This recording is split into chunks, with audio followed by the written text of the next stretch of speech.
principal told me to instruct courses I was not trained to teach or look for another job, so I did.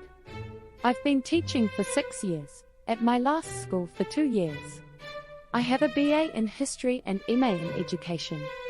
My principal and administrative staff pulled me out of one of my classes during an intense lecture I was giving and ambushed me in the hallway to tell me I was going to teach IB classes next year. For those unaware, International Baccalaureate courses are intense classes for high school students that last from 1 to 2 years. These classes are intense, requiring what some teachers have said to be the time equivalent of a part-time job for them to plan and prepare, without additional pay and not part of my contract. For context, within the first 2 weeks of working at this school, I noticed the other side of the pendulum. The students with learning challenges were being pushed aside in order to achieve the principal's goals of becoming an elite IB school. I began advocating for these students and offered to teach co-taught class with a special education teacher in order to help these students achieve. It was a great success, seeing many of the former troubled students actively being engaged in class, and through the grapevine, I was told I was one of their favorite teachers since I got them. After the first semester, I heavily petitioned the staff to allow me to teach more of these specialized classes across my department. Here's the deal, there was no change in the curriculum, just in how I presented it to the shared class. Anyhow, the principal shot down my idea, but allowed me to continue with my lone class for the next year. Back to the present, after the ambush, I went home and talked it over with my wife.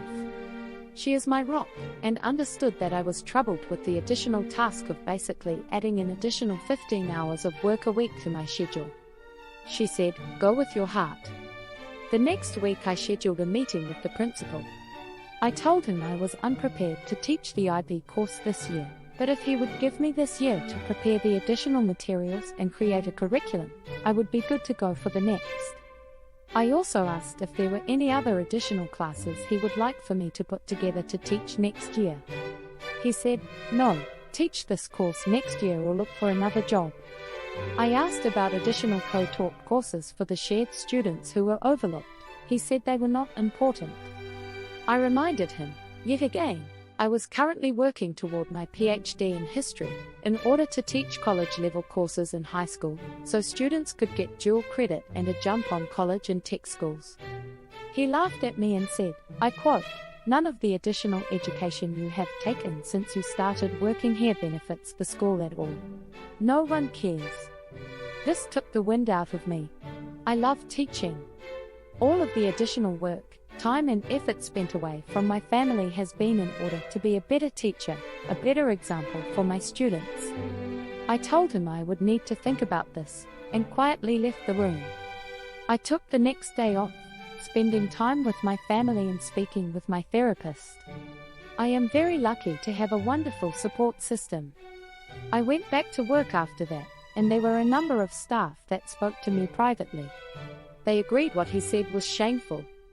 They shared that I was not the only teacher he spoke to this way, from changing failing grades to passing, to having teachers sponsor multiple extracurricular clubs, without pay.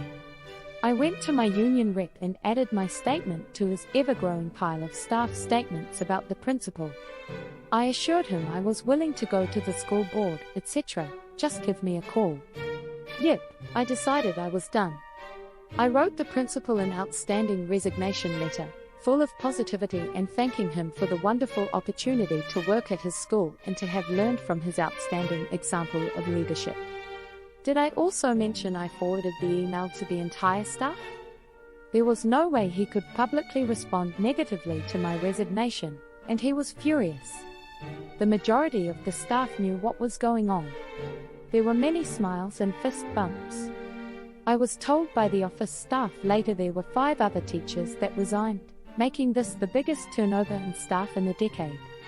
The principal now has to go before the school board next month to explain what is happening at his school. I wonder if I am going to get a call?